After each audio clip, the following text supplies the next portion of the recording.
gudoomiyaha guddida dabagalka hantida qaranka ee golaha wakiilada Soomaaliland ayaa maanta eedeymaha soo uga shirkadda Som Oil ee gacanta ku haysa hamaha kaydka shidaalka ee magaalada Berbera xildhibaan Naasir Xaaji Cali Shire waxaana ka mid ah hadaladiisii runtii saakana waan sheegnay shayna waan sheegnay imikana waan ku celinayaa waxa weeye horta marka horeysa waa tii la wareejiyay 2015 waa tii la wareejiyay hamaha shidaalka golaha wakiiladuna maanta go'aan buu ka soo saaray inuu diidan yahay in private laga dhigo halkaas marka loo eego amniga qaranka tiiba nooc cadaatay maanta golaha ka digayay oo ah maanta shirkadaha ku buhoobay Berbera Oil Group in iyagu yihiin cid awood u leh shidaalka markuu yimaadana iyaga keensaday marka shidaalka ay doonayaan keedona way iska diidaan waxaa noo cadaatay runtii halkan nooga soo baxday in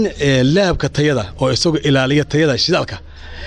inay runtii haystaan qalab fiican isla markaana ay wax badan ogaan karayaan hase yeeshee shirkadaha oil group ku buhoobay in aanay doonin wax iyagu ay doonaan in loogu soo qoro warqadda oo ay doonayaan kaliya ama meelaha ay doonayaan kaliya inay baaraan oo aan dhammaystirnayn iminka marka loo eego shuruudaha caalamiga halka waxaa nooga soo baxday in runtii ay khatar ku jirto arrintu kaabsan hamaha shidaalku waayo haddii uu cadow badan jiro oo markaa ka faa'iideysan kara shirkadahan ku buhoobay meesha oo intooda badan aan laba hayninba yaa la saamiyaasha shirkadahan xagee ka soo jeedaan magacadoodii aan lahayn oo shalay markaan ku guuldarsatay Berbera Oil Group inay sheegaan waayo xogta aanu hayn waxaa ka mid ahayd in shirkadda loo yaqaano Som Oil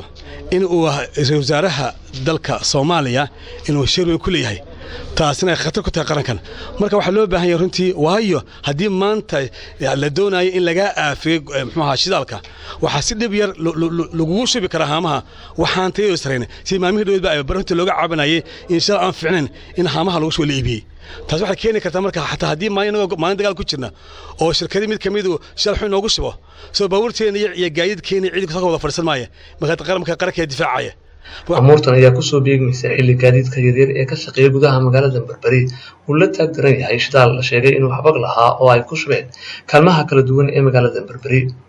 su'aasha hadaba isweydiinta mudan ayaa noqonaysa waa maxay sababta uu shaqeyn waayay shaybaarkii loogu talagalay inuu ka ilaaliyo shidaalada xubno dalka soo gelaya